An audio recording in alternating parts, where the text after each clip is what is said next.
I cannot believe this. I cannot believe this. Wow. Whoa. We're live. We're live. I cannot believe we're live. This is amazing. This is the best thing that ever happened. It turns out, let's just double check. It turns out that we are live on Periscope, and we are live on YouTube, and we are live on Twitch. It's the best thing that ever happened. Is we finally stopped having technical difficulties. The past week we've been having technical problems, and it was just crazy. I mean, maybe even 2 weeks. Hey Kevin, hey Diacritical. Maybe even 2 weeks, okay? And just every night, on and off, technical, 2 weeks, on and on, technical problems. YouTube is not connecting, Periscope is not connecting, blah, blah, blah, blah, blah, blah, blah. No, it's not the first time ever. Been having a smooth ride. I think recently because of my internet connection kind of went choppy, and then it just kind of threw everything off balance. So for the past 2 weeks, it's just hasn't been, I've just been having connection problems between because this is a multi-streaming platform that I'm using. I'm streaming to Periscope, YouTube, and Twitch, and then I'm also using a separate software to do that, and then it's also sharing to Twitter at the same time. And so, because there's so many different platforms involved in just this one live stream, I have to be very careful that even just one glitch can throw the whole thing off. So that's why, have to be a little careful. But I'm so excited. We're live on YouTube, Periscope, and Twitch with no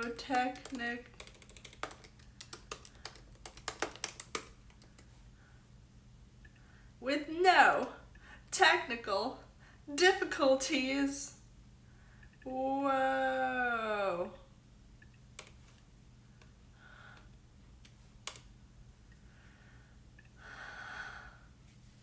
All right. Very, very, very exciting. We got Diacritical on Twitch. Twitch is looking solid. Hello, photographer guy. Hello. I'm getting some really, really nice warm wishes. And things are differently new. Hey open sourcer, hello. Things are definitely new for me.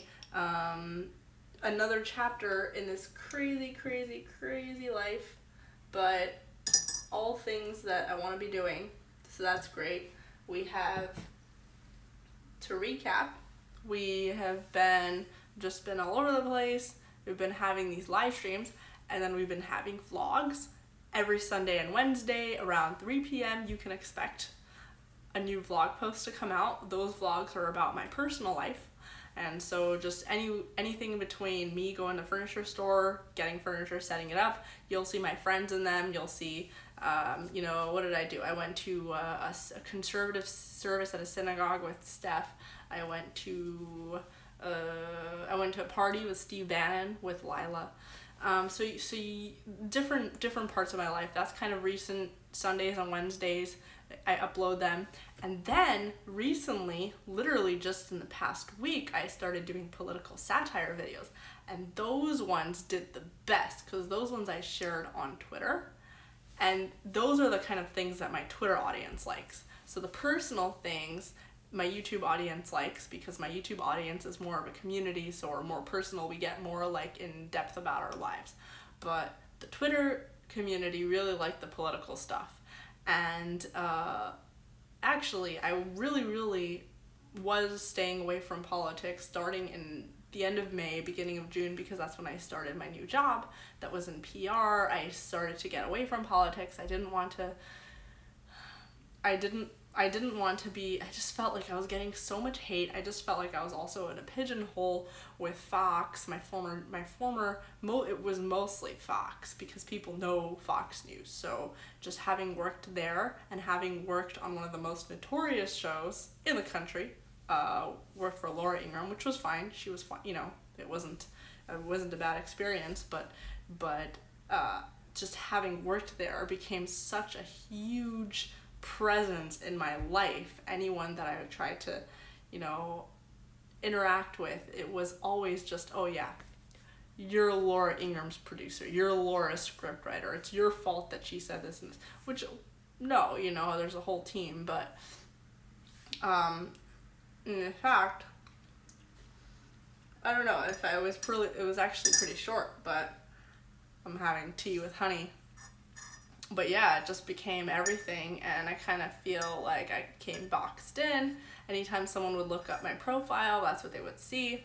I wouldn't be able to have my own opinions online because it was constantly being like, oh, well, you're this, I felt like I was constantly having to apologize for the views of my former bosses, and it just became annoying, and people are so serious when it comes to politics.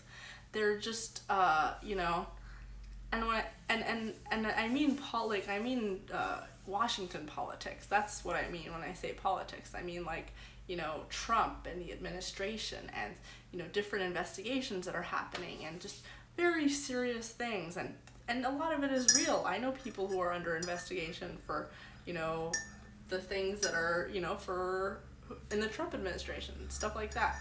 So it's scary. These things are scary and very serious for a lot of people. Personally, I don't care about politics the way that other people in Washington do. I don't know how I ended up in this place. I'm here now, and I grew to love Washington, D.C., and I love it because this is my home, and I I came here not knowing anybody, really not knowing a single person, and just picked up and came and moved here with one suitcase, and then called my parents and said, oh, by the way, I live in Washington, D.C. now. That's literally what I did. Told them I was going on vacation. I went to New York, and then from New York I applied for a job. I got it in 2 weeks. I came here with my one suitcase, and that's it. I just lived here. And it was fine. It's just that I don't fit in with the political stuff. It's just I don't care so much about it. For me, it's more exciting and entertaining, and so that's why I'm here. And so then, anyway, so I lost most of my engagement. I lost at least a third of my audience, and it's not that I lost a third of my audience. It's that huge chunk of my audience unfollowed me. But then, not only that, the people who were still following me, maybe they were being polite, maybe they were just happened to still be following me, they stopped engaging, or they stopped viewing. So things became really different because I wasn't doing political stuff, and everything before that was all political. And and I didn't even miss it. That was the thing. I didn't even miss the political stuff. It's almost like I became a different person. I loved my new life, which was basically just joking around, monkeying around, and having fun. And I almost just forgot why I came to this place of how did I even grow this audience? Who was that person who grew that audience? And so recently, one of my classes at Johns Hopkins, in case you didn't know, I'm still a student. I'm a grad student at Johns Hopkins. I am studying I'm getting a dual degree, so 2 degrees, MBA in comms, but one of my comms electives classes I'm taking in the film school. So I have a film professor. She's the founder of Front, which is a film studio. It's a studio. I don't know. But anyways, I'm gonna say it wrong. But anyway, she is huge. She's big and she works with a lot of talented people. And she's very lefty, just like every single person in academia and the entertainment industries. Everybody's super left wing. And I was having a conversation with her recently. I was telling her about, my story. I told her, like, look, this is my background. This is what I want to do. I really just, this is my background. I came from the political world, and it was exciting and everything, but then it also caused me so much distress because I just felt like I was constantly having to apologize for the opinions of other people, and I just want to be myself. I honestly don't care about politics. I really don't. Like, it's fun and exciting, but I really, to my core, don't give a shit. You know what I mean? Like, I don't, meaning I care, but I don't care. Like, I'm not willing to fight or berate I'm not willing to fight people over it. You know what I mean? It's like, at the end of the day, to me, they're all the same. Hey, Felix. Hello, Felix. Thank you for your compliments, everybody. Thank you, Open Sourcer. Thank you, everybody. And she said, well, it's funny that you grew this entire audience and that you've spent years building up a career on something that you really don't seem to care about. What is it that brought you to this place? There has to have been something that got you going this far. This is a left-wing professor, by the way. This is a left-wing professor. She said, what is it that got you this far? And she said, this is what I would tell you to do. And this is what I did myself. She said, if you were hiring yourself, what would you hire yourself to do? Like, if you were a producer at if you were the director of this huge media company and you were hiring Pardes, what would you hire Pardes to do? And I said, well, I would hire me to just make videos making fun of people in politics. Just making fun of how serious everyone takes themselves. How seriously everyone takes themselves. And she said, so that's your answer. That's what you need to do. And it just seemed so straightforward. It was like a light bulb in my head. Like, why didn't I ever think of this? How did I not figure this out? Why is it suddenly so clear to me? And then the next day, I made this Justin Trudeau video. It was so quick, so easy. It was literally just me making fun of Justin Trudeau and his blackface apology. And it did really well. It's got like maybe 56,000 views on Periscope, and I uploaded it on Twitter too, so you can go and check that out. And I felt like I got my mojo back, and I'm back to politics, but in a different way. First of all, I get to say whatever I want. I'm not being paid by any political interest groups. I'm not being paid by anybody, honestly, except for advertisers when I do find them. So really, if you guys want to help me out, you guys will be my only bosses. And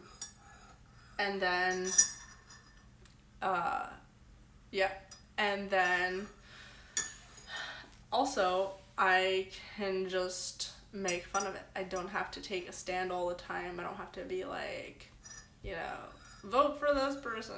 I don't know. I could just make fun of it. So that's why I did the second one, which I published today. Also on the channel, you can go check it out. It's under the playlist called Political Memes, and it was essentially making fun of CNN, but also probably BBC and all the other very, very serious news outlets. We are going to fact check a meme now, so that's where you'll see it. And so this is finally, I feel like I found my calling. And definitely, I would suggest, if you are feeling in a rut, because I talk about, I feel like I should have saved this for another live stream. If you are feeling, see, I never end up talking about the thing that I say I'm going to talk about. I always say I'm going to talk about something and I end up talking about something totally different.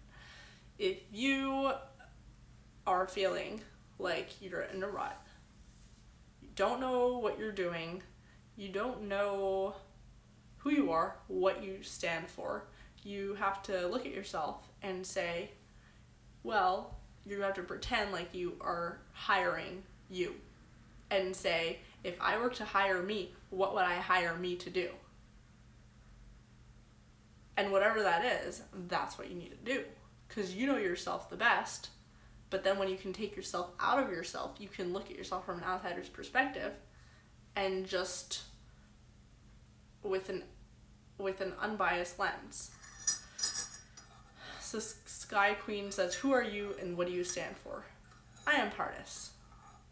I am a 26-year-old grad student living in Washington, D.C. who has worked many media jobs and has a background in science and research and hospital work.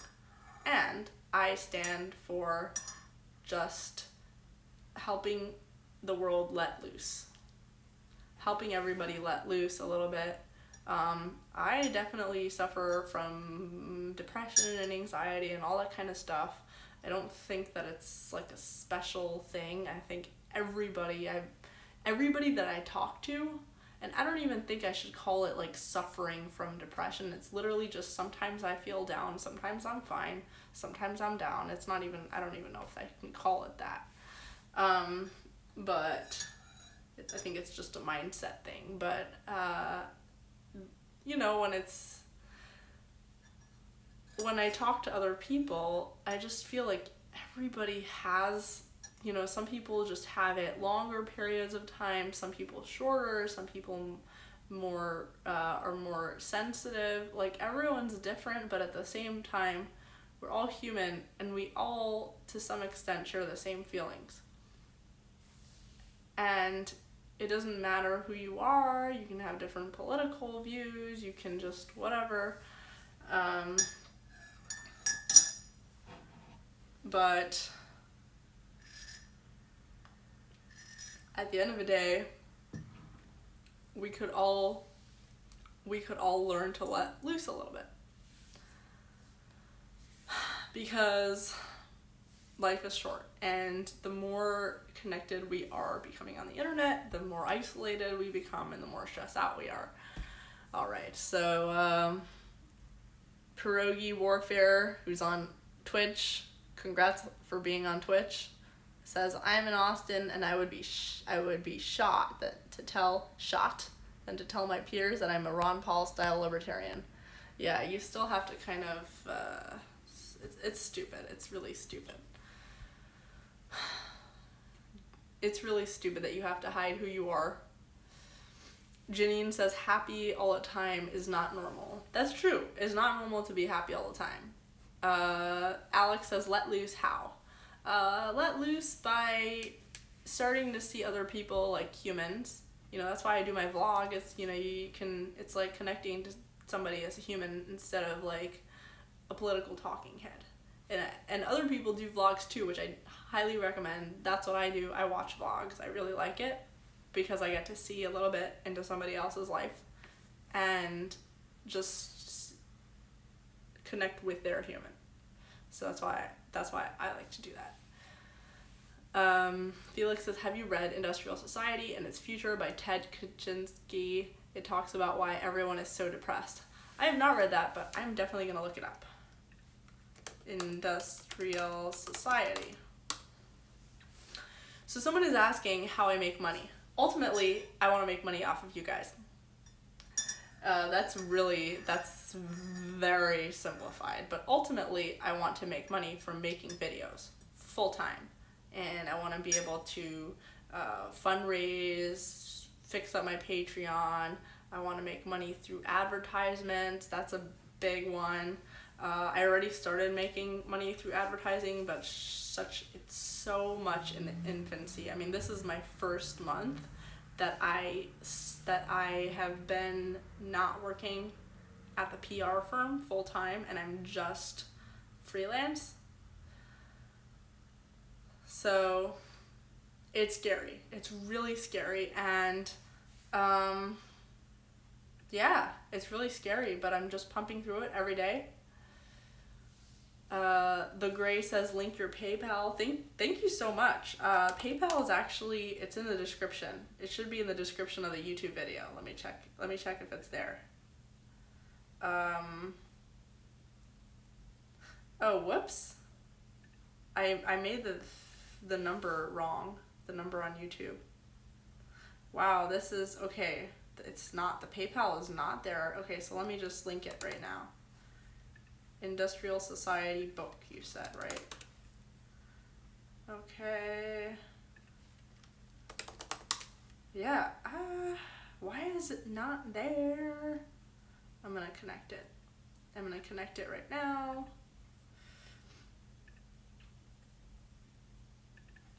Okay, so there's a section called Support My Stream, and you can refresh it in like a minute. It's gonna work. Okay, it should work now. It says Support My Stream in the descriptions, in the description of this page. And that's where you will see PayPal and Patreon. You might not enjoy Patreon because I haven't updated it recently. But for now, until we fix that Patreon, for now you can do PayPal. Also Patreon, you will be bound to it every month, which is fine. You can like also disconnect your credit card thing, but I want you guys to get to know this a little bit and enjoy it, and not feel bound to payments.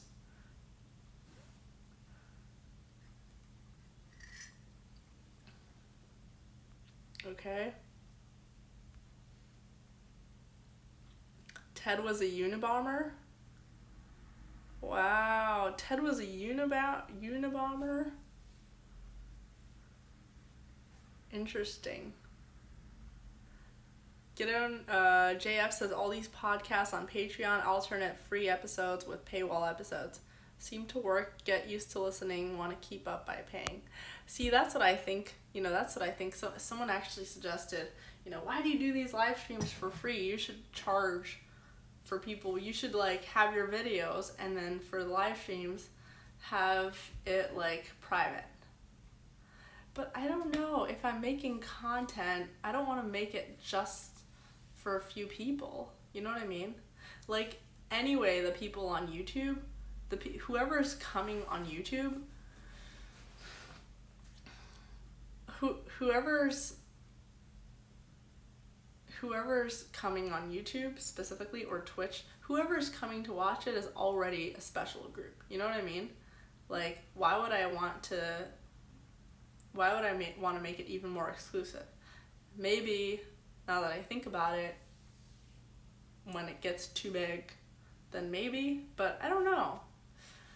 I can't imagine not wanting more people on it. I'd rather you pay me in different ways. I'd rather have it public and then be able to ask for donations while it's public so that anyone can do it if they want to.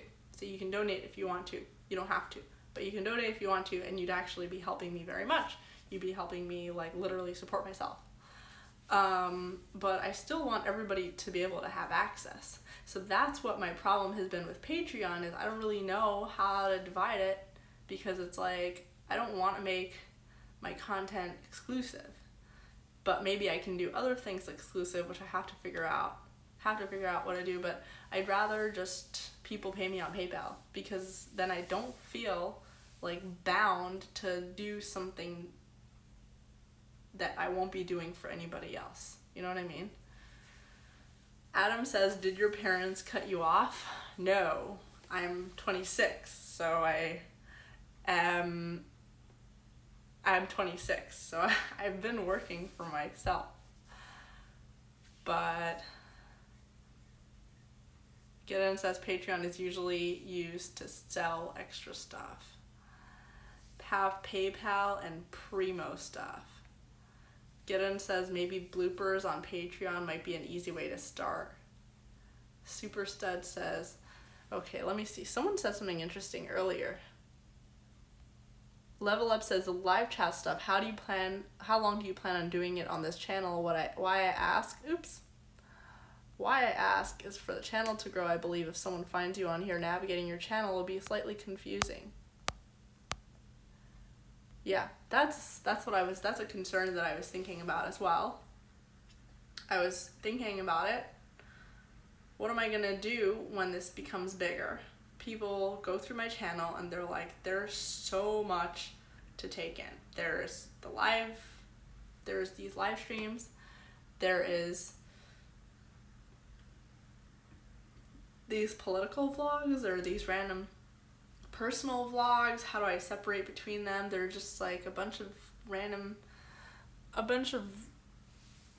different things that like don't really fit together, and so I don't know. That's a really good question, and I don't know. It's just like, I mean, it's really just like my Twitter account. It's just like, you're just like, what are you all about? I mean, ultimately it's all just I probably eventually will do I'll probably just do like different accounts, different channels. Effin' White Male says, why not start streams live and then after 20 minutes make the remainder paid access only? How do you do that?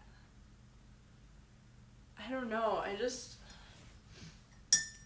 That's again, like, I want people to help me, you know what I mean? But I don't want to be like, I want people to help me if they want to, but I don't want them to be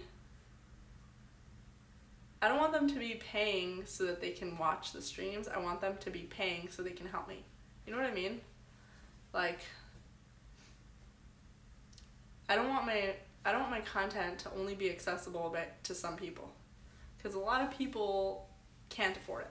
And or like, you know, a lot of people are college students like me, or, you know, I'm not in college, I'm in grad school, but a lot of people are students like me, and it's just like, I wouldn't want them to do it, you know? Like, I want the people who can afford it and who want to support me, but I don't want people to, just because, like, to have to do it. You know what I mean? Like, another thing is people are always, you know, I see vloggers all the time who, like, they have a vlog, they like it, sorry, they have a vlog, they like it and everything, they're vlogging because they want to be vlogging, but then they will say, like, well, donate for the sake of free speech, donate for the sake of truth, donate for the sake of whatever, and they'll make their vlog like this like cause. They'll make their vlog a cause. And so for me, I can't really do that because I actually really enjoy this. So there isn't really like a cause. Donate so that we can all be happy. I mean, that's my cause, is so that to make people happy. But I just feel weird being like, donate for the cause. I'd just rather be honest and tell you that I make these videos, I just enjoy them, and I want other people to enjoy them too, and so donate so that you can help me do it. But I don't really, like, I don't want to force people to do stuff. Okay, Gideon says a mainstream video could be outlined around a specific topic like you've been doing. Then extra stream could be like Q&A. And I'll try to think of something else. Yes, think of things for me. You know, you guys always give me the best ideas. Some guy musing says I'll probably find a way to hack it for free. Just saying. Yeah, like I was thinking of doing on Patreon, like an unlisted link to my YouTube live streams, but like, people will share it, because a lot of people who watch these stuff are friends, so they'll share it. They'll share it with their friends. Like, a lot of people are like groups, you know? And then so what ends up happening is they just end up watching it with one view. You know what I mean? And I'd rather have more views on my channel. Why is the lighting so weird? What's wrong with this? Such weird lighting. Might actually work with a larger audience. Start a merch line. So the thing that I think has been working the best for me, which still very much in the infancy, but the thing that has been working the best for me is like advertising. So companies who want to advertise. And I mean, because we talk about all sorts of things on here. So, you know, why not talk about, you know, why not throw in people's, you know, what they want people to know about. All right, and that way someone's benefiting on either side. I'm benefiting because I can support the live streams and the videos, and then they're benefiting because they can, you know, promote their brand. So it's like a win-win for everybody. I like that the best. I like business transactions. To me, that's easier. For me, that's easier. And that's actually leading up to the topic of this live stream.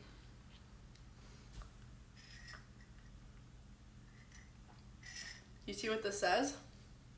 This says, I'd rather be in bed. But I am already in bed. I'm literally sitting on a bed. Gideon says, merch can be really simple, but also really appealing. I follow this ASMRist named Grapes in Leaf, and her shirts are so simplistic, but they're great. I actually get compliments on them. If I had shirts and mugs, what would it say on it? What would they look like? I actually have this really, really talented girl. She's 19 and I retweet her all the time. She's also on Twitter. Some of you have probably seen her. And like, I already paid for her to do some graphic design stuff for me. She's really good. And so I could literally just tell her whatever you want to do, whatever you want her to do. All right. FN White Male says, do you ever settle somewhere? Are you still bouncing around a bit? Adam says, picture of you in a straitjacket. Okay, you want to wear a picture of me in a straitjacket on your shirt? Felix says I should do a Ben Shapiro impression.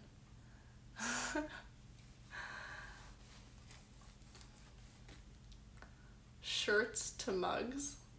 Level Up says, only because I started watching you a few days ago. I don't know how aware you are of the major strengths you already have, which is practically Twitter. Ask someone to collaborate. To collaborate on what? Alex. Thank you, Alex. Alex is our #1 super chatter. Alex is our #1 super chatter. Alex thinks I'm a cam girl. I'm kidding. Alright. Gideon says, you can have multiple designs. A nice, attractive logo works well. People like to simply advertise the streamers they follow. Okay. I should do a shirt about Alex's donations. I should do a shirt about Alex's donations.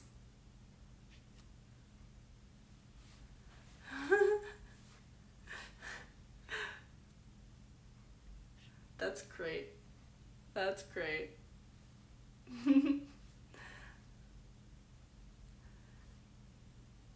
I should get a handbell to ring whenever there's a super chat. Alex, I was kidding. I was kidding, Alex. I was making fun of you. I was making fun of me. I was making fun of us. So, yeah, there should be a ring bell. There should be a ring bell. All right. So the reason why this the reason why this conversation is relevant, other than the fact that I literally can't ever say anything that is relevant, is because I have a tough time with asking for favors. And the reason for that is because there have been so many times people have offered favors. And especially in Washington, D.C., people are always offering to do things for you, especially if you are a young female in D.C. So constantly people are, Felix is actually saying maybe sell drawings or do requests on piano for special streams. Maybe that's a good idea. They'll sell things to people. Sell people personal drawings. Mr. Moneybags from Monopoly is a shirt for donors. Alright, sorry. So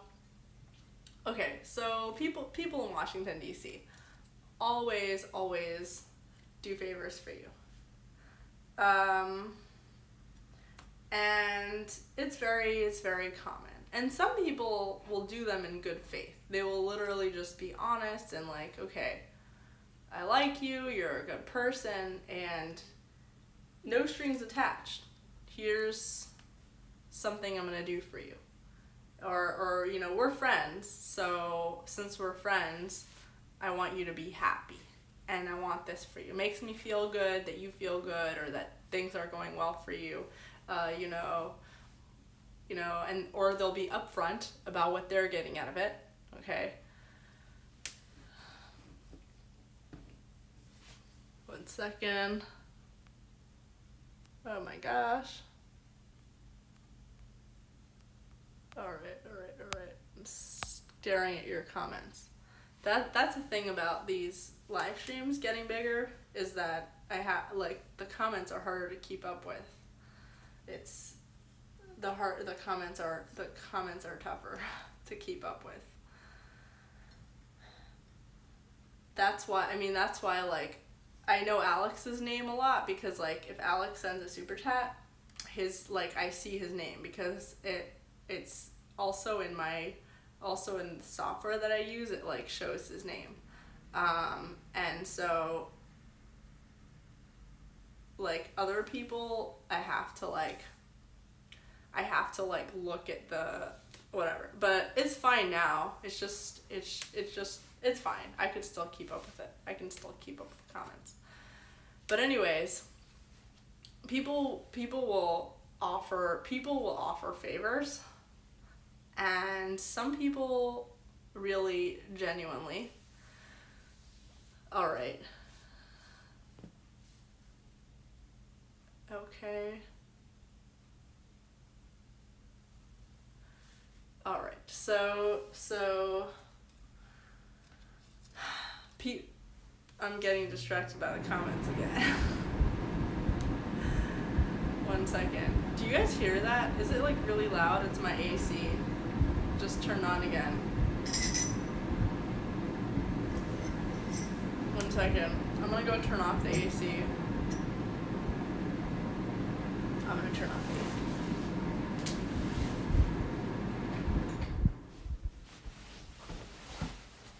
Okay.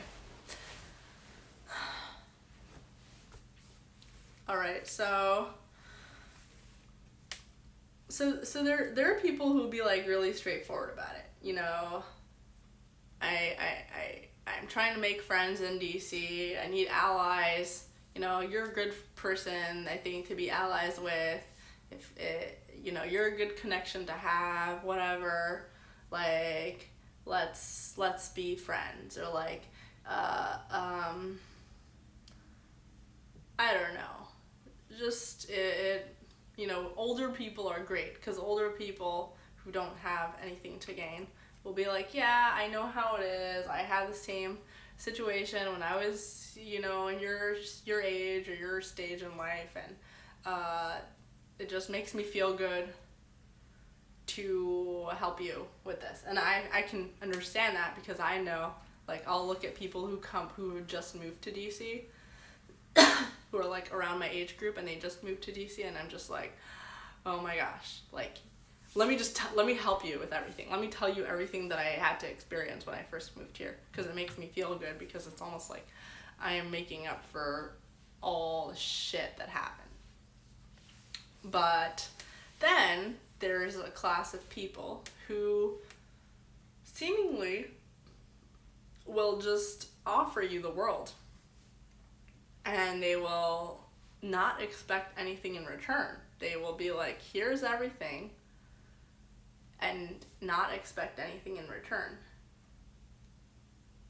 And those, sorry, that's gross, I'm scratching my eye.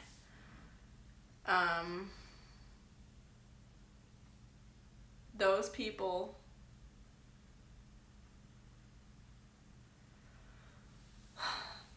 are the ones that you should be aware of.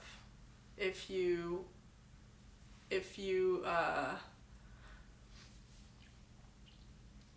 someone is giving, there's no such thing as a free lunch. So someone giving you something for no reason is already a red flag. Someone saying that here's something that, like, I mean, I have so many stories. I came here stupid, right out of college, don't understand men, because also I was very religious growing up, so whatever, don't understand men, don't understand how Washington politics works, don't understand the culture, thinking everybody is so nice and loving and just really wants to do things for you all the time. And then people did want to do things for me all the time, but there was always an ulterior motive, and I didn't really understand it in the beginning until I was kicked in the ass a couple times, and I still keep falling for that kind of stuff. Men will, and I'm saying men because I'm a girl, so from the perspective of a girl, girls do this too to men, and I'll tell you that side. But from my side, guys will say, here, let me offer you a position at this let me help you with your work. And I'll be like, oh, really? Why would you want to help me? And they'll be like, you're very talented. You really know what you're doing in this field or that field, and let me help you with your career. Let's have a meeting, and I can tell you about which of my clients you can work for, or who I can connect you with, or maybe you can work for me and whatever. All right.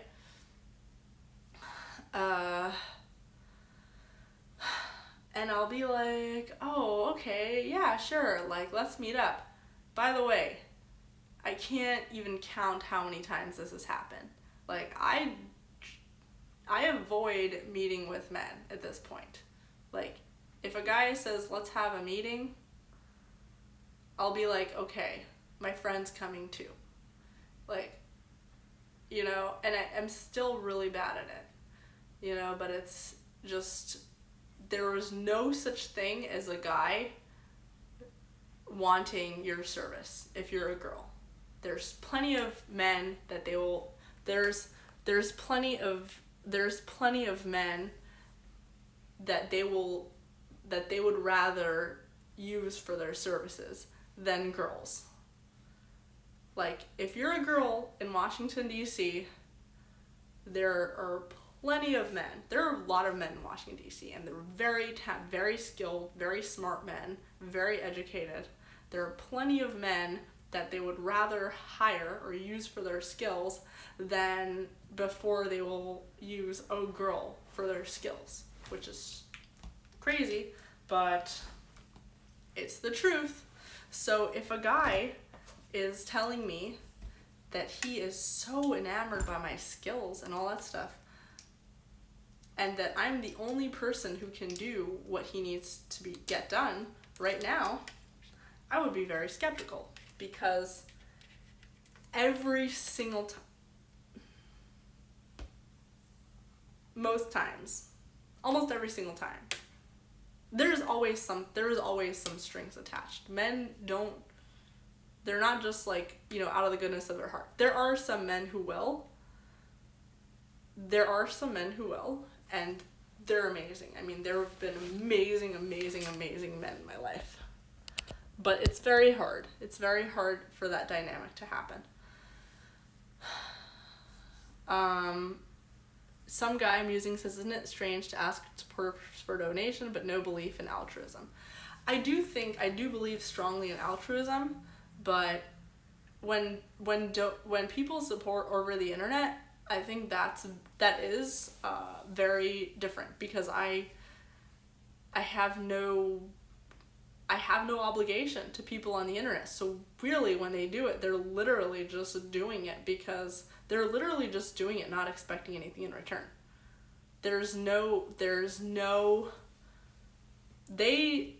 In their minds, I might not even know who they are. I might not know who you are. I see your handle, and I know you as your handle. I don't know anything else about you. I know you as your handle. I know how you're, interacting with me, but I don't know anything else. And so, like, there's no obligation that I have to you. There's no feeling of obligation.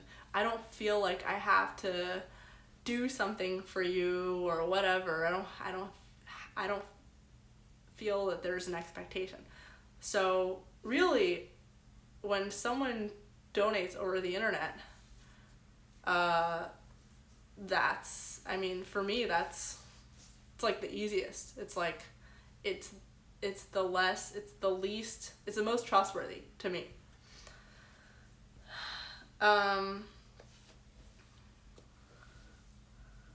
Nate says, guys can be sneaky scumbags. Just ask a girl out. Don't pretend to want a meeting. Exactly. Thank you, Nate. Thank you, Nate. Thank you, Nate.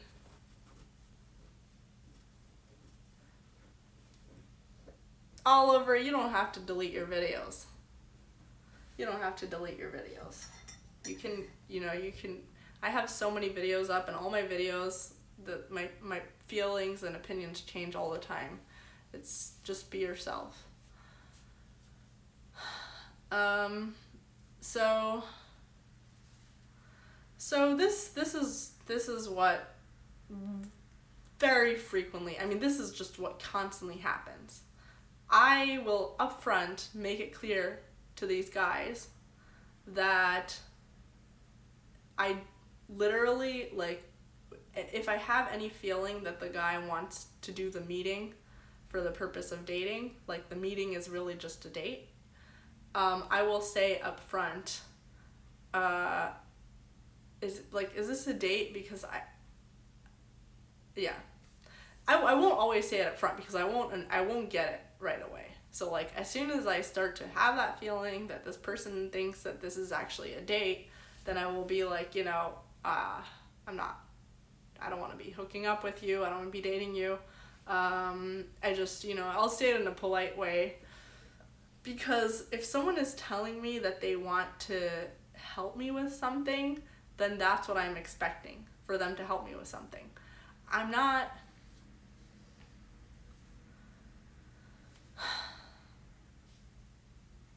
Sorry, I'm looking through your things.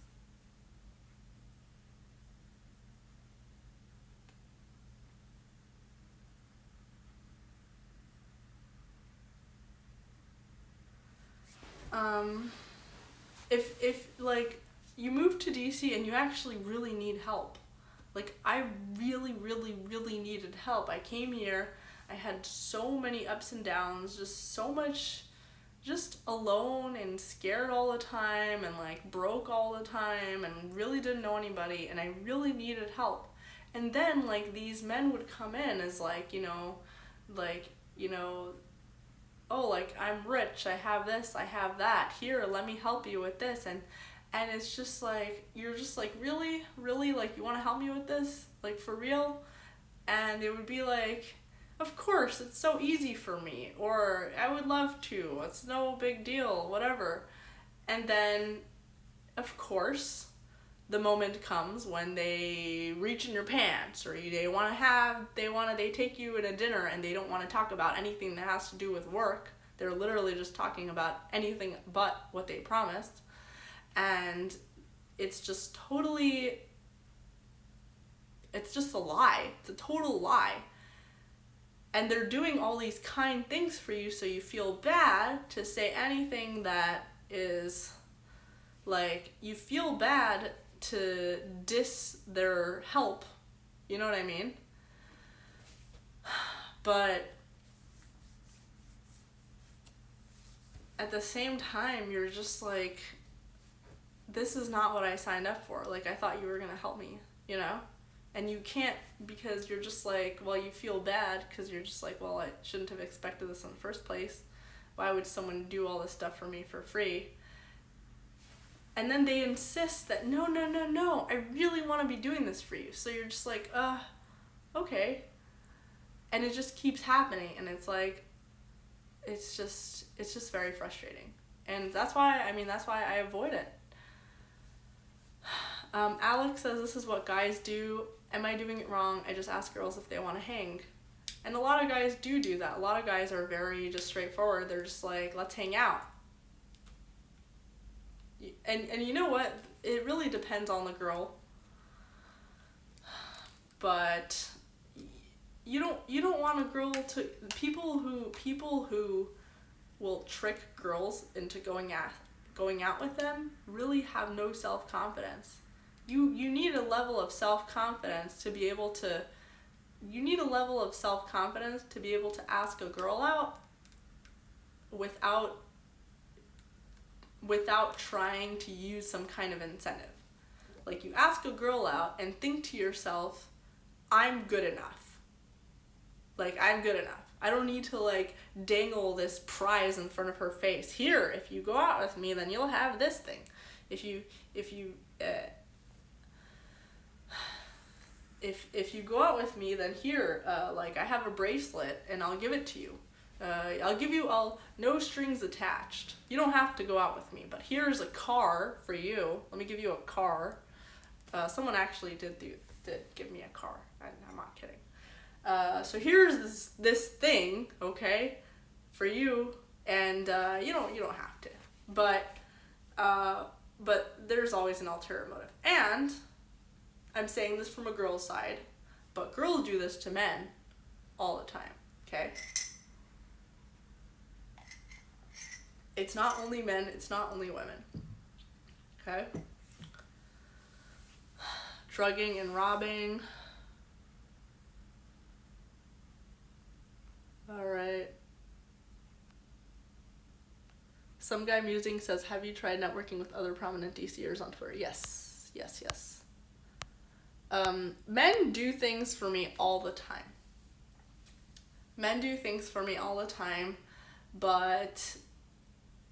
And I really love men. You know, I love women, I love men, whatever. I don't have any biases against men. It's just that at this point, I've come to the conclusion, as everybody should, that there is no such thing as a free lunch. And there's no such thing as a free lunch. You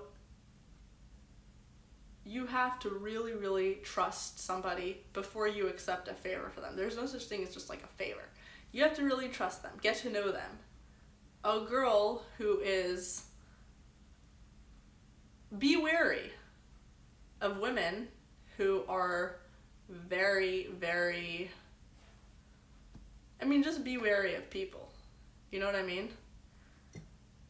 Like, women will do this too, where they are not interested in men for any reason other than what they can benefit that is not the thing that they are offering, right? Women will use, and this is classic, women will use, cleavage, and women will basically use cleavage, and will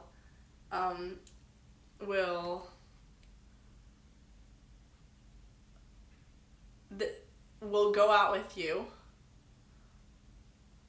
as a date, thinking that they will get something else out of you, whether it's money or whether it's money or whether it's money or a job or connections, you know what I mean? It's just, it's a two-way thing. It's a two-way thing, and men and women both have a problem with this, where just be straightforward. You know, you think you deserve a job, ask for it. Believe in your own skills. You think a girl should go out with you, you think a girl should sleep with you, be straightforward.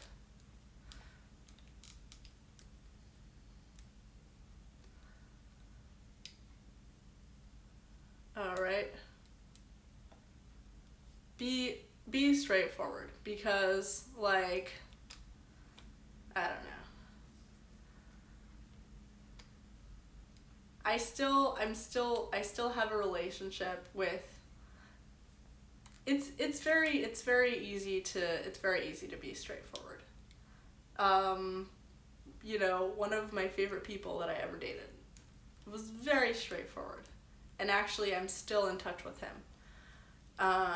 And he's not friend zoned. He's, you know, and so like, people have this idea in their heads that they have to play some sort of dating game, and they need to like trick the other. It's like a power dynamic, and they have to trick the other person in order to get the thing that they want, because it's all about power. Well, here is the biggest power of all. The biggest power of all is self-confidence and honesty. Confidence and honesty. When you are just true to yourself, you know what you want, and I'm telling this to myself because I'm not like this. You know, like, I wish I was more like this, okay? When you're true to yourself, confident about who you are, you know your own strengths and weaknesses. You don't need anybody else to determine that for you. No one else's opinion matters. Only your opinion matters, okay? When you have that, that's the biggest power of all. And men, women, like, all right, self-confidence is so hot. It really is. Like, you know, like, people really underestimate it, in both women and men. Like, people think it's only men. Self-confidence in women looks a little different sometimes, but it's still there, and it's still very confident. It's still very attractive. All right, someone asks something. Someone asks something. Felix says, do you know anyone who made the deal and slept their way to the top? Oh, yes. I know people who... I know people who... I don't know, whatever. You can't know people's intentions. I can't know anybody's intentions. But... I can't. But someone is saying... I actually recently dated a girl who was really straightforward to me with me, and I really respected it. Great, I like that. Alright. Okay, so just have some integrity, right. Another thing about accepting favors from people. Sometimes accepting favors from people requires a lot of humility, because sometimes it's about, like, you're basically right, they're doing something for you, but in turn, they now have more say over you. Like, they now are... You are now humbled before them, if that makes sense. So you can't be straightening your neck in front of them. You can't be like, you know, bragging about yourself in front of them. You can't be propping yourself up in front of them. And so whenever they're there in your presence, no matter where you are, you at some level you're always going to feel a little bit of like this sense of humility. Like, okay, this person is the person who helped me get to this place. So I can't be all proud, loud and proud. Marie says only if you allow it. That's true. Only if you allow it. And so it doesn't have to be that way. Gideon, thanks for the update. Heartbreak Papa, whose name is Heartbreak, says this chick is looking for sympathy points. Simp points? I don't have to be sober to realize this. Well, this is my diary, so. Heartbreak Papa. Silence says, I know thy works, thy tribulations and poverty, but thou art rich, and I know the blasphemy of them which say they're... Okay, this is about the Jews. Alright. Okay. Oliver says, I was in China and a girl was totally using me. Gosh, I can't see this. Alright. So, my friend and I, I told you about Drink and Ditch a while back. My friend and I had this thing. Excuse me.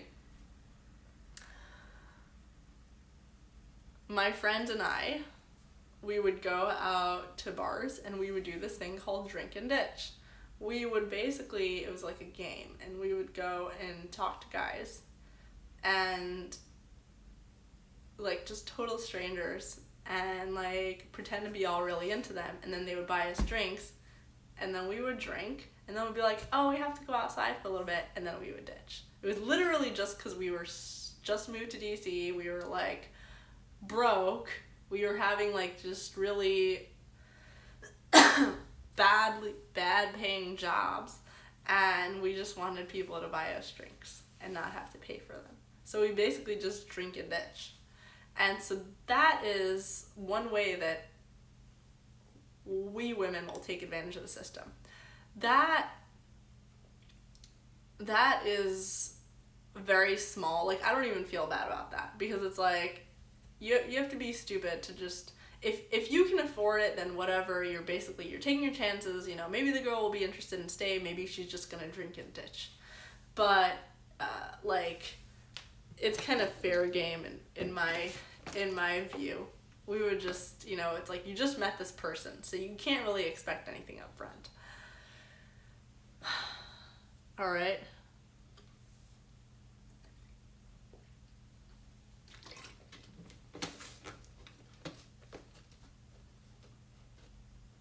JB Steeler says, that's why I have a rule, never buying chicks I don't know drinks. Yes. So, there will always be that. And then, you should just always know that there is just, you're always, even if it's not spoken, you're always going to be indebted to that person. You're always going to have that thing hanging over my head. That's why I say I would rather not take donations, or I would rather not like have a Patreon thing. I like PayPal because it's like anyone can do it. But I'd rather not have like a Patreon sort of thing and be, you know what I mean? I'd rather not have that and instead be taking advertisers, because that way I'm giving something to people. That way it's transactional, and you know exactly what you're in for. So yes, so there's always going to be a payoff.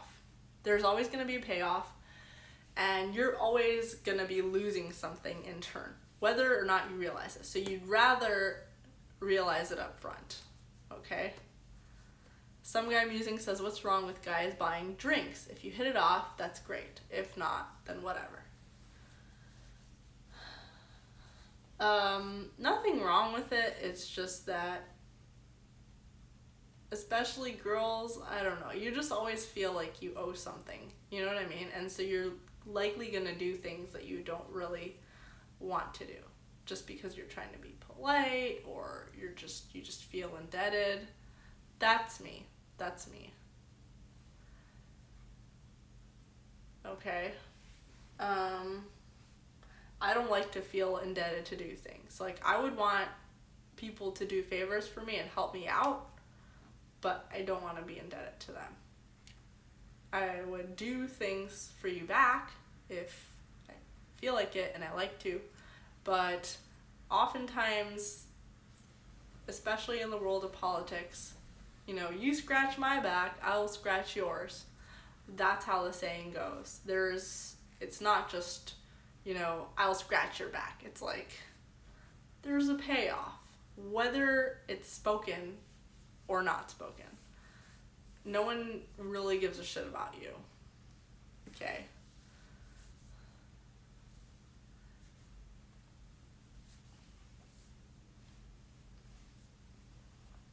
Okay. Iris says she should go to Christmas Carol with the ghosts of RBG Bernie and maybe Pelosi, but that's more, Christmas than Halloween. That's funny.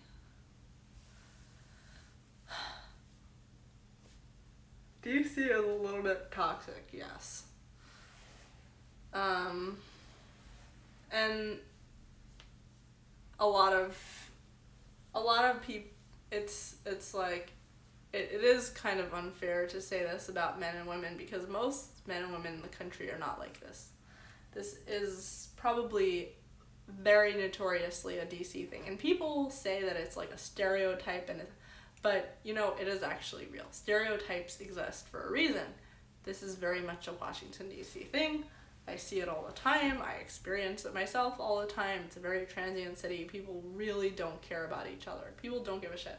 It's like, I'm here just for the purpose of making my way to the top.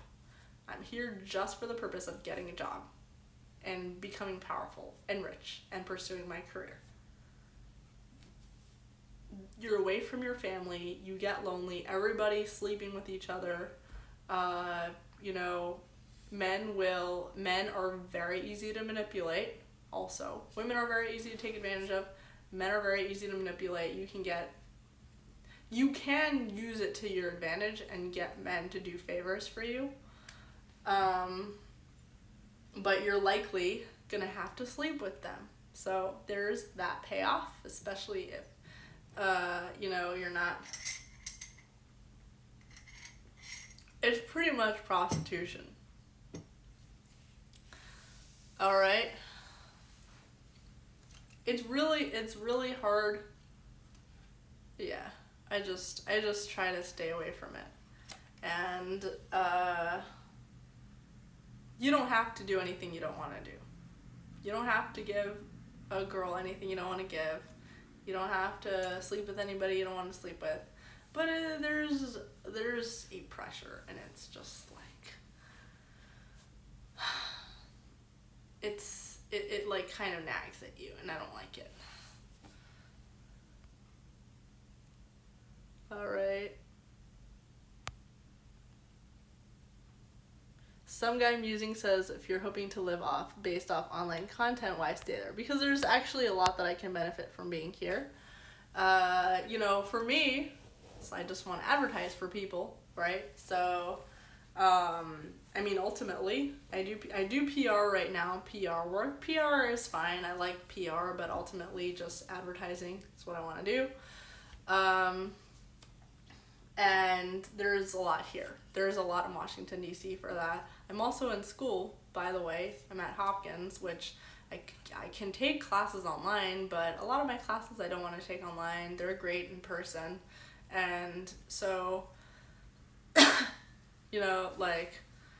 I'm taking a class in Peru this upcoming winter, which I'm so excited about. I'll be doing vlogs from there, so you'll see them. But yeah, like DC has a lot of positive things. It's exciting. You just have to not rely on anybody for your needs. That's all. You have to come to DC with all your needs met in advance. It's good to have a partner. It's good to have a boyfriend or a girlfriend. Very important if you're going to be in DC. Very important to have. It's good to have family that you rely on before you come here. It's good to be financially independent and stable before you come to DC. Don't come to DC if you are lonely already. Like, don't come to DC if you don't have a partner, if you don't have family support, if you don't have money. Don't come to DC if you are vulnerable in any way, okay? Don't come to DC if you think that you need a favor. Okay? Because needing a favor in Washington, D.C. is probably the worst situation for you. Because again, no one is doing you a favor. Everybody is going to call it a favor when they are trying to get something else in return. And sometimes, by accepting somebody's favor, you have roped yourself into something that you didn't even want to. Like, you're signing yourself up for something that you really, really don't want to be a part of. Alright. Nate says DC is a pretty girl with AIDS that is not detectable. Yes, there's always an underlying motive. You might literally be signing yourself up for, like, I mean, this is for, like, a bad group. People will use people as pawns. I mean, I'm just going to use this as an example, but there was that kid in these people who were accusing Mayor Pete of sexual assault, which it really wasn't. It was like Jack Berkman and Jacob Wolf. And so they offered this kid like money and stay in their house and everything, and the kid is like, no. I mean, at first the kid like was like, okay, I'm gonna hang out with you guys. They wanted him to say that Mayor Pete had like molested him or something. And so he didn't do the thing for them, but he thought that they genuinely were cool with him being there with them and staying in their house and whatever. But ultimately there was an ulterior motive, which he didn't even realize. I mean, even if you don't do even if you have no idea what it is, they might already be gaining something from you just by you accepting the favor. And in that case, this guy, without realizing it, literally had his name and face on the internet as the person who's accusing Mayor Pete. I mean, he didn't even know that this is happening. So, yeah. So, that's just an example of not only can you be expected to do something in return and feel pressure to do something in return, sometimes just by accepting the favor, you have gotten yourself in trouble. You know, it's like when someone gives you a gift and the gift has a bug in it and can hear everything you're saying. That's like a classic example. All right.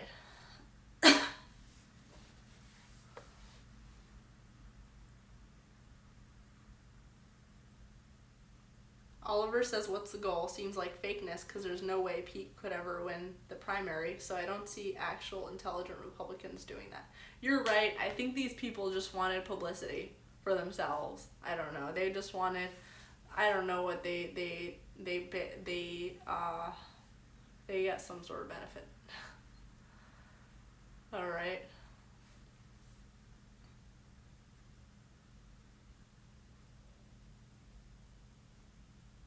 Okay. Ira says, how often do co-eds and interns go missing there? That's funny. I don't know.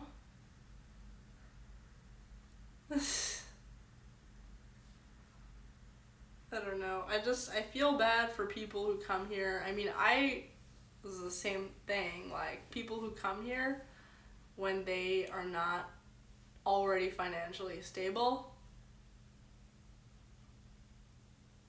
when they are not already financially stable, when they don't have like moral support of friends, support of family. I mean, you build it eventually, but it's just you have the risk of potentially losing more than you can gain. Okay. Desperation never gets anybody anywhere. Don't accept favors. Accept transactional deals. Be part of transactional deals are my favorite. That's why I'm in business school, because that's, to me, is like, it's important. It's important to know what you're getting out of something and what the other person is getting out of something, and it's important that you both state it clearly and openly and document it and make it very, very clear exactly what you're getting out of something and what the other person is getting out of something, and whether you and that other person consent, and whether that is official. Okay.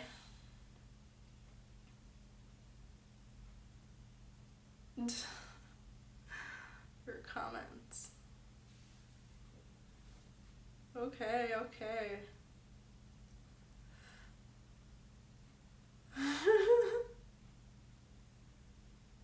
This is funny. You guys are really funny. Okay. I'm reading some of the comments.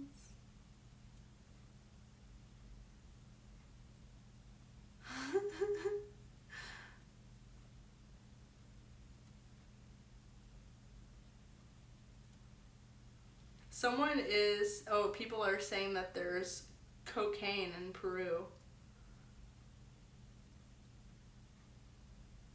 Maybe I should try it. I've never tried cocaine. I also heard about ayahuasca. People always think that I do hard drugs. I've never tried any of these. Like, I've never tried cocaine. I've never tried any of them. I joke about it a lot, but I've never done cocaine. Also, people are saying there's this drug called ayahuasca.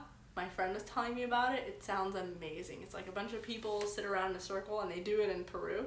It's like a bunch of people sit around in a circle, and they'll have like this weird drink thing that tastes like poop, and they'll pass it around, and everyone will take a drink from it, and they'll all like, there's like this guru person who's like, and you're just sitting in a circle, and then you all just like get really, really high together, and they say these chants and go hum, and then you're just part of it, and then you're all basically in a trance. It's like this culty practice, but it sounds like fun. It sounds like a lot of fun.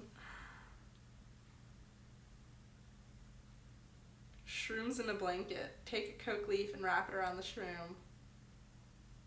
I need to find a good shaman. Don't do cocaine.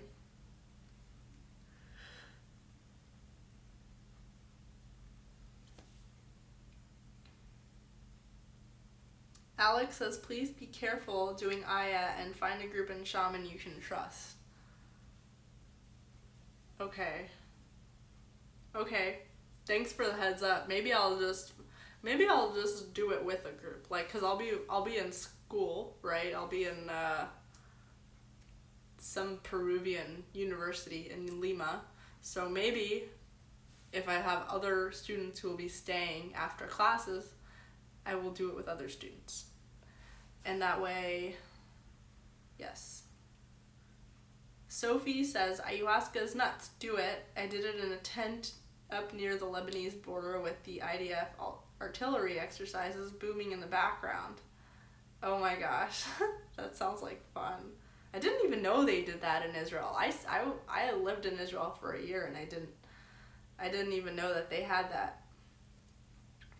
That sounds like so much fun.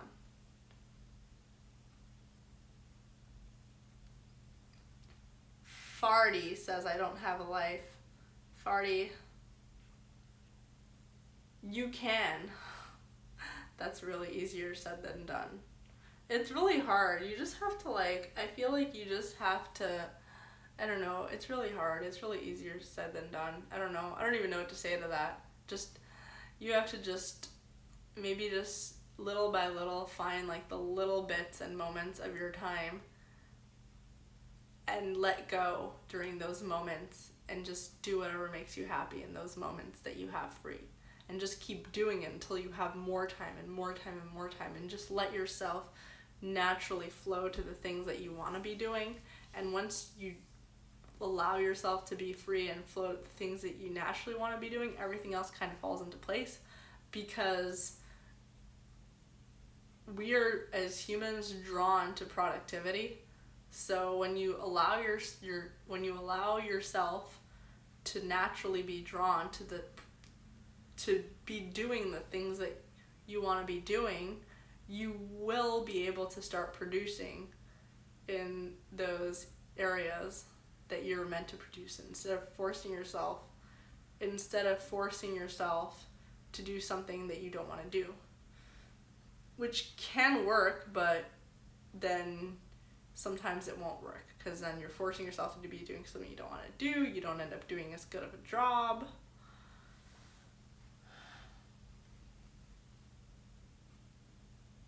John says, I once OD'd on Viagra. That was one hell of a pickle.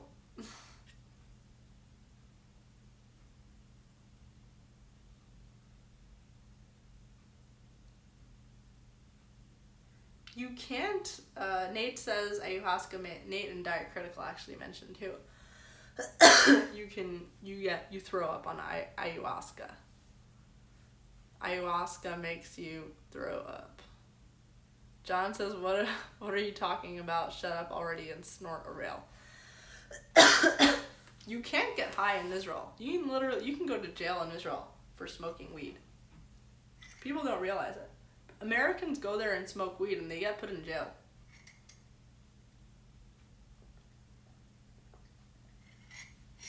Iceland too. In Iceland, you can go to jail for smoking weed.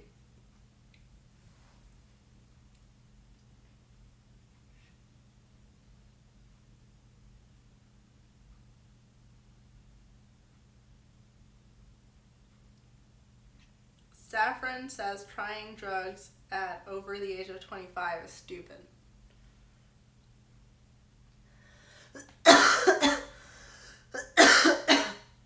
Sorry.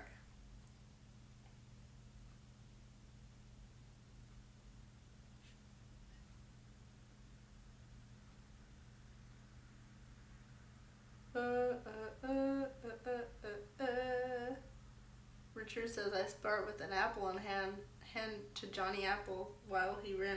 I don't understand what you're saying. I don't understand what you're saying. Good night, level up. Good night, level up. Nate says, just do shrooms and DMT, nothing more. Yeah, that's what I heard too. That's what I heard. Good night. Good night, Alex.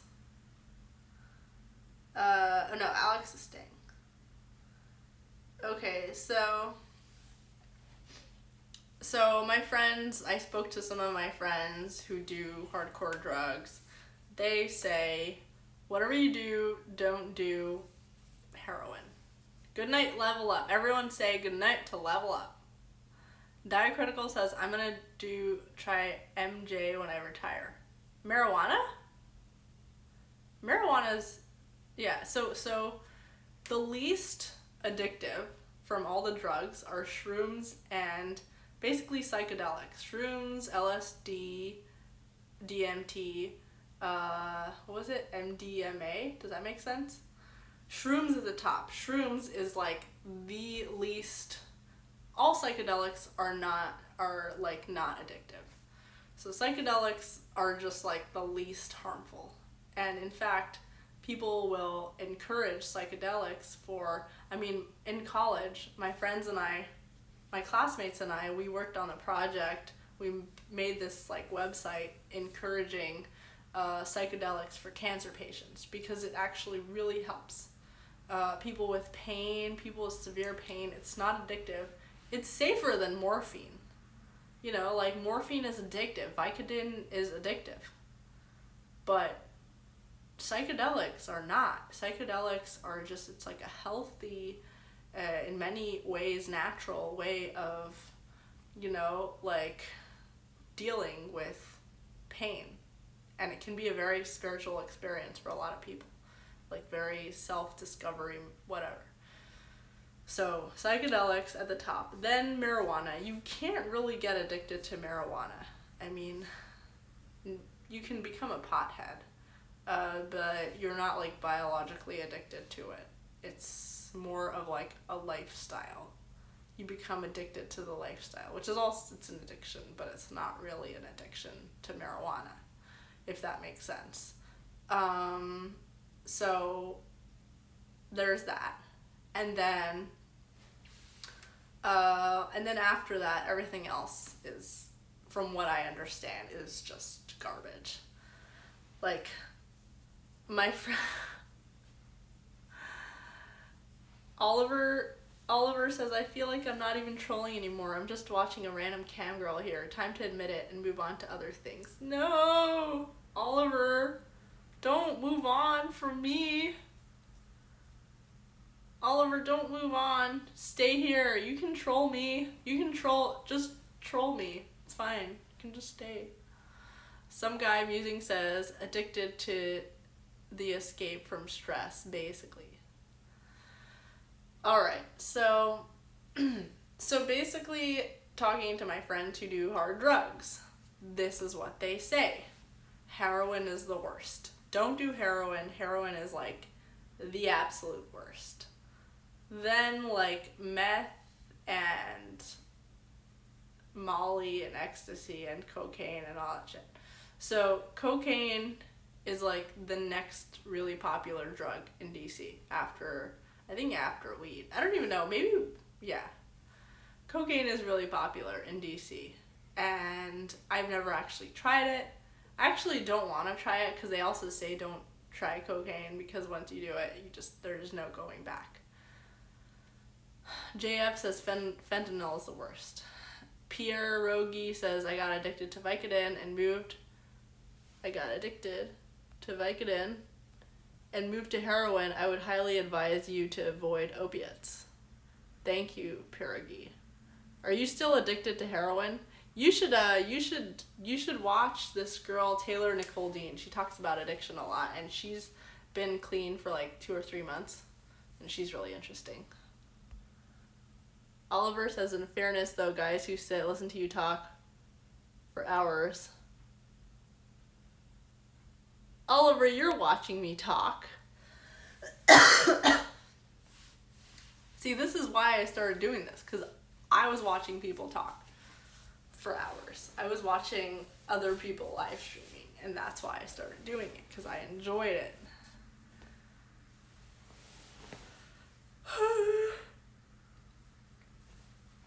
Okay, who's tired? Nate says Larry Kudlow did cocaine in Wall Street. It was to keep him up and energized.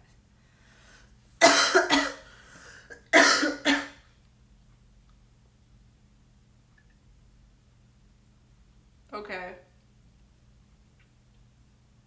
Anyway.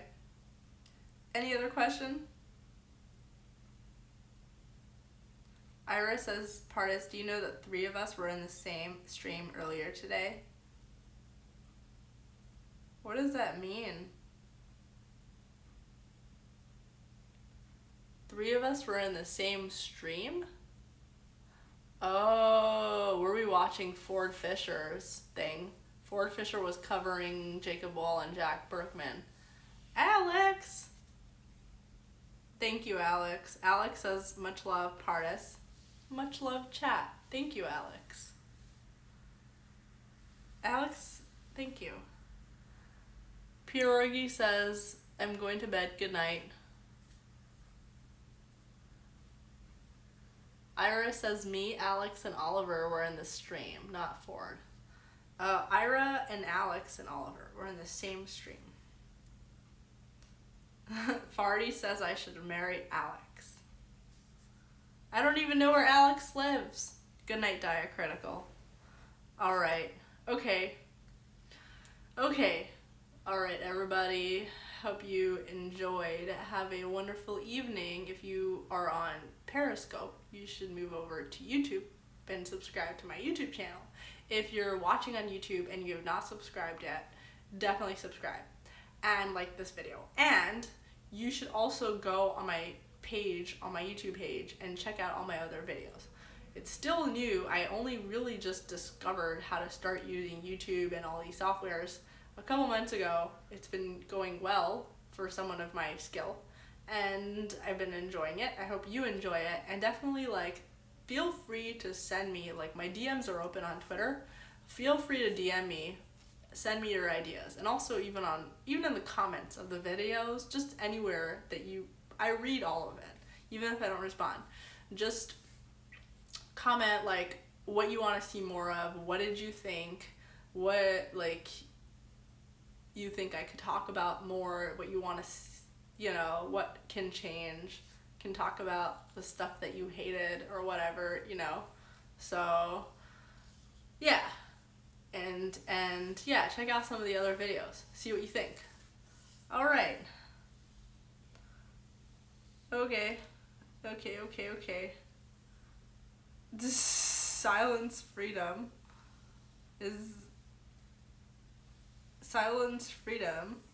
You can comment in the comments. All right. Okay. Felix's comment was censored, but Felix says, don't do drugs and don't suck dick to get ahead. Thank you, Felix. That is a very good piece of advice. Go Lakers, just subscribe on YouTube. Thank you, Go Lakers. I'm excited to start seeing you. See you soon. Okay. Alright. Good night, everybody. See you all tomorrow night. Tomorrow, actually, this weekend, I will be hopefully getting my ear pierced, cartilage, so you'll see that. Anyway, see you all tomorrow night.